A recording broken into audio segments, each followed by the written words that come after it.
Adaeze's hands trembled as she opened her closet at midnight. The secret compartment behind her old shoes was empty. Her sketchbooks were gone. 3 years of designs vanished. She fell to her knees, pressing her fist against her mouth to stop the scream. The National Youth Fashion Competition was in 3 days. Everything she had worked for was in those books. Every dream, every late night, every sacrifice. Downstairs, she heard laughter. Blessing's voice carried up the stairs like poison.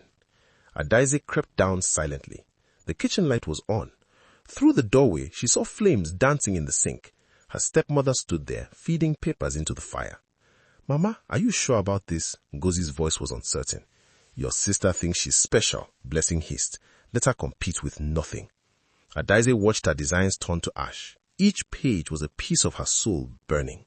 She backed away slowly, tears streaming down her face, but she didn't make a sound. In her room, she sat on the floor until dawn. Her mind was racing, not with despair, but with determination. Blessing didn't know that Adaeze remembered every single design. They were etched in her memory like prayers. By morning, Adaeze had made a decision. She would recreate everything in 48 hours. She waited until Blessing and Ngozi left for the market. Then she moved like lightning. The fabric shop in Yaba opened at 8. Adaeze rushed in with the little money she had saved. "I need scraps," she told the shop owner. "Anything you can spare." The woman looked at her tear-stained face and nodded. She gave Adaeze a bag full of leftover materials. Adaeze ran home and locked her door. Her sewing machine hummed to life. For 2 days, she didn't sleep. Her fingers bled from needle pricks, but she didn't stop. Blessing knocked on her door occasionally, smirking. "Still crying in there?" Adaeze never answered. Let them think she was defeated. On competition day, Chief Okonko's driver was supposed to take both girls to the venue, but Blessing had other plans. "The car has a problem," Blessing announced at breakfast. "Ngozi will take a taxi." She looked at Adaeze with cold eyes. "You can find your own way."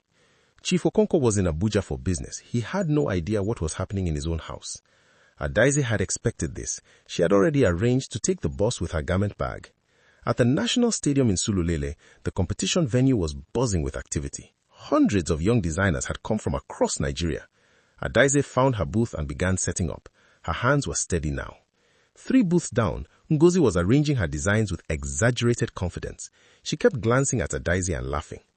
The judges began their rounds. Mrs. Adeyemi, the most respected fashion designer in Lagos, led the panel. She was known for her sharp eye and sharper tongue. No one fooled Mrs. Adeyemi. When she reached Ngozi's booth, she paused.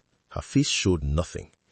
"Explain your inspiration," Mrs. Adeyemi said, pointing to a red evening gown. Ngozi stammered through an explanation, but her words sounded rehearsed, empty of passion. Mrs. Adeyemi picked up the garment and examined the stitching. Her eyebrow raised slightly. "Interesting," she said quietly, then moved on. Ngozi exhaled in relief. When the judges reached Adaeze's booth, the atmosphere changed. Mrs. Adeyemi stopped completely. Before her was a collection that told a story. Each piece flowed into the next like chapters in a book. "This is..." Mrs. Adeyemi touched a blue Ankara dress with delicate hand stitching. "Who taught you this technique?" "My mother, ma, before she died." Mrs. Adeyemi's eyes softened. She spent 15 minutes at Adaeze's booth, asking questions, examining every seam. The other judges took notes furiously. They had found something special. After the judging, the announcement would come in 2 hours. Adaeze sat alone, exhausted but peaceful. Ngozi approached with a cruel smile. "You think your village designs will win?" "I think the truth always comes out," Adaeze replied calmly. She was too tired for anger. Ngozi's smile faltered. She walked away quickly. During the break, one of the younger judges was scrolling on her phone. Suddenly, she gasped. She rushed to Mrs. Adeyemi with her screen extended. "Ma, you need to see this." On the phone was a Pinterest board.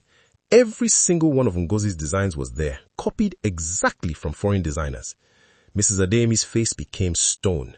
"Bring me contestant number 47. When Ngozi arrived, Mrs. Adeyemi didn't waste words. She showed her the phone. "Is this your work?" Her voice could cut glass.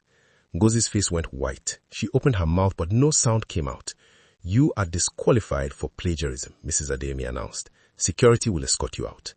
As Ngozi was led away crying, she locked eyes with Adaeze. There was no triumph in Adaeze's face, only sadness. The announcement came at 6 p.m. The stadium was packed with families and supporters. First place, with a full scholarship to the London College of Fashion. The announcer paused for effect. Adaeze Okonkwo. The crowd erupted. Adaeze walked to the stage in a daze, her legs barely holding her up. Mrs. Adeyemi handed her the trophy and envelope. Then she did something unexpected. She hugged her.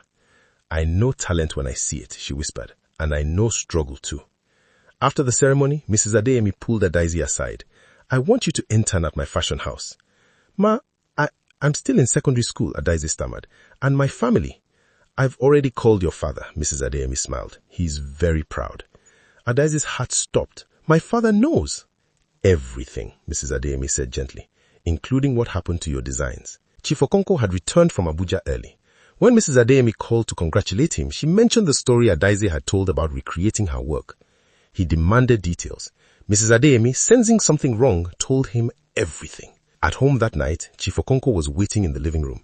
Blessing and Ngozi sat on the couch, their faces ashen. When Adaeze entered with her trophy, he stood up. His eyes were wet. "Why didn't you tell me?" His voice cracked with emotion. "You were always traveling, Papa," Adaeze said simply, "and I didn't want to cause trouble." Chief Okonkwo turned to Blessing. His expression was colder than Adaeze had ever seen. "Pack your things," he said quietly. "You and your daughter will move to the guest house." Blessing started to protest, but he raised his hand. "I will support you financially, but you will not live under the same roof as my daughter." Ngozi burst into tears, but there was no sympathy in the room. "You tried to destroy her future," Chief Okonkwo continued, "because you were afraid she would outshine your daughter." He looked at Adaeze with tears streaming down his face. "Your mother would be so proud." In the following weeks, Adaeze began her internship at Adeyemi Fashion House. She learned from the best, her skills growing daily. Blessing and Ngozi remained in the guest house. Ngozi eventually apologized, humbled by her public disgrace. Adaeze forgave her, but things would never be the same. Some bridges once burned leave permanent scars. Chief Okonkwo retired from constant travel. He wanted to be present for his daughter's journey. 6 months later, Adaeze's first solo collection debuted at Lagos Fashion Week. The audience gave her a standing ovation. In the crowd, she saw faces she loved. Her father beaming with pride, Mrs. Adeyemi nodding with satisfaction. Even Ngozi attended, a small smile on her face. After the show, a journalist asked Adaeze about her inspiration. She thought about that terrible night when her designs burned.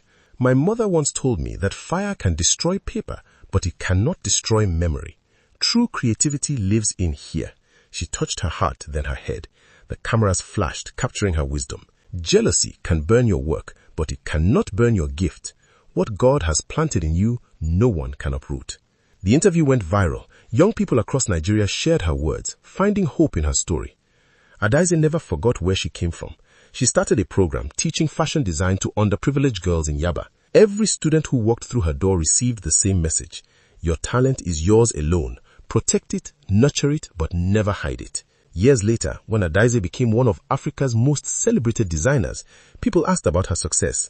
She always told the truth. "My stepmother tried to destroy my dreams," she would say with a gentle smile. "Instead, she taught me that real talent cannot be burned." She learned that persecution often precedes promotion, that obstacles are just opportunities in disguise. And most importantly, she learned that the hardest moments in life often plant the seeds for the greatest victories.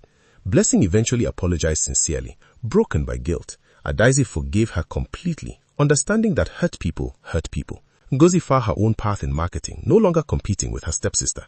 The family healed slowly, one day at a time. Chief Okonkwo never forgave himself for being absent, but Adaeze assured him that everything happened for a reason. "If it had been easy, Papa, I might not have fought so hard," she told him. "Difficulty made me desperate enough to succeed." On the 5th anniversary of her first competition win, Adaeze stood in her flagship store in Victoria Island. She looked at the framed newspaper clipping on the wall. "Local girl wins fashion competition after designs were destroyed." The headline still gave her chills. A young apprentice approached nervously. "Ma, someone is trying to discourage me from designing. They say I'm not good enough." Adaeze smiled and took the girl's hands. "Let me tell you what I learned. Talent is like a seed planted deep in your soul," she said. "People can burn the tree, but they cannot reach the root." The girl's eyes widened with understanding.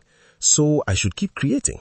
"Always," she replied, "because what is meant for you will find you no matter who tries to stop it." The apprentice left encouraged, her shoulders straighter. Adaeze watched her go with satisfaction. This was her true legacy. Not the clothes, not the fame, not even the success. It was the message she carried to every young person who had been sabotaged, discouraged, or attacked for their gifts. Your destiny cannot be burned. Your purpose cannot be stolen. Your calling cannot be destroyed.